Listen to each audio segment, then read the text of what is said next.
Hi everybody, welcome. So today we're working on a couple of cool stuff, cool pieces for the wiring and the avionics.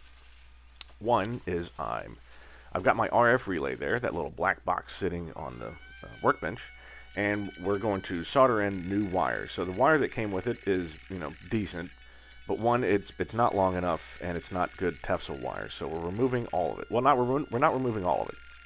Uh, you can see that there's right a red, a white, two blacks, and a blue wire coming out of it. So the blue wire is the antenna. I'm not touching that. It was cut that length. It works fine. No reason to mess with it. But like I've got to get better power leads. I got to get longer power leads. First of all, one's got to go all the way to the circuit breaker panel.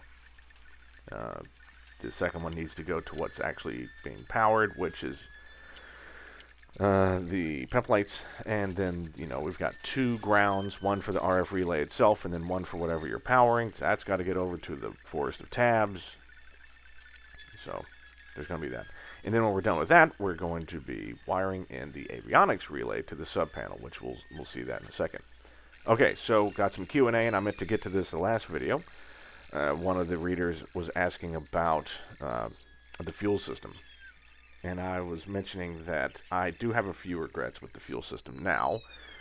So there's a thread in advanced forums about the fuel filters, right? So fuel comes out of the tanks through the fuel valve, through a broad filter, through the pumps, through a narrow filter, and then over to the engine. Great. The problem is I've got it doing exactly that. There's a thread in advanced forums that says, look, why not just have filters coming out of the tanks? Right, the broad filters. When I say broad, I mean like, 100 mils versus 1 mil. 1 mil is very fine, right? 100 mils is thicker. Now, those aren't the actual measurements, but I'm just giving examples. Out of each tank, have a broad filter, right? That way, yes, there is an actual extra piece and an extra junction for stuff to leak through, but at the same time, that would have saved me a ton of space. The problem with the EFII fuel system, and I've got a couple other viewers that were asking questions about this. The problem with it is you have to squeeze all of that down in the same area where vans normally just had one fuel pump and then the one fuel filter, and it didn't take up much room. All right, now I've got twin fuel pumps and each pump is bigger than the original one, and I've got to put that filter in there. So there's no room. Right? I have no room.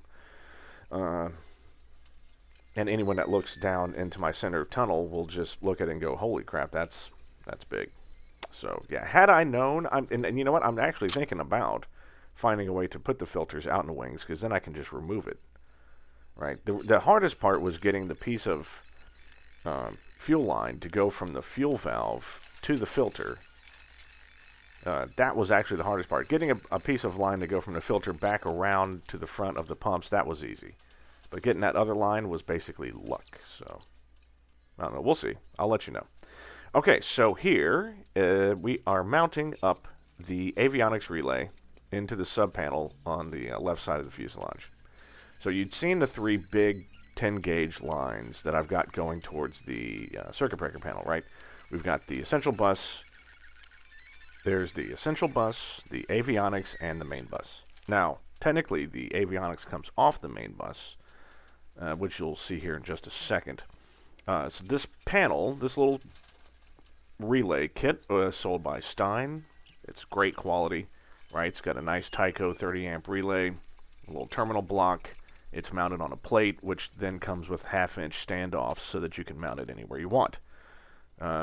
The only thing I wish I'd have done different is enlarged that plate to basically cover the entire back of that sub panel, because then I can just make holes in those plates all I want, and if I make too many holes I can replace it, right? But putting holes in the sub panel, you can't just replace the sub panel.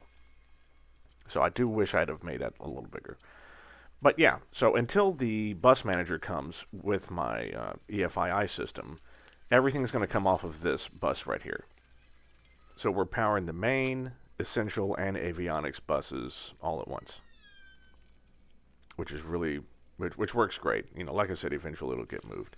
So once we clean up the wires, we'll be done there, and spoiler alert, works great. Only thing I've got left to do is I have a plastic cover that goes over that terminal bar so that I can't accidentally reach back there and juice myself with 12 volts.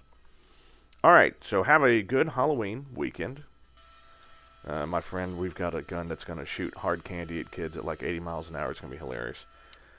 Sunday, I'm moving everything into my new hangar, which is going to be great. I haven't touched the plane in probably a month, which I'll get into in the next video. Look, just, motivation's hard, and sometimes you just get burned out, right? It happens. All right, like I said, have a good weekend. Have a good Thanksgiving, Halloween, and a happy full moon and all that stuff. So, thank you for joining me. See you soon.